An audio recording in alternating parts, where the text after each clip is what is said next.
নমস্কাৰ আবৃত্তি কৰিবলৈ লৈছোঁ কবি নৱকান্ত বৰুৱাৰ ৰচিত কবিতা কোনে কি কয়। ঘড়ীটোৱে কয় শুনা টিক টিক টিক, সময় গৈছে উৰি ঠিক ঠিক ঠিক। লাটুমে কৈছে শুনা ঘূৰ ঘূৰ ঘূৰ, মোৰ দৰে নুঘূৰিবা বাট বহুত দূৰ। ভোমোৰাই কয় শুনা কৰি গুণ গুণ, ফুটাই পঢ়িবা পাঠ নাই ভুন ভুন।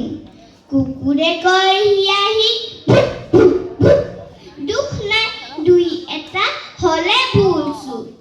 চিৰিয়াখানাত বহি বাঘে বোলে হাও, যি আছে দিয়া মোক ততালিকে খাওঁ। কাউৰীজনীয়ে কয় কা কা কা, বগা হ'ব খোজ যদি গাখীৰকে খা। ছাগলীজনীয়ে কয় বে বে, বেজাই লাগিছে ভোক কি আছে দে। পুৱাৰ নিয়ৰে কয় টুপ টুপ টুপ, নজকাবা ভাইটি। ধন্যবাদ। লাটুমটোৱে কি কয়?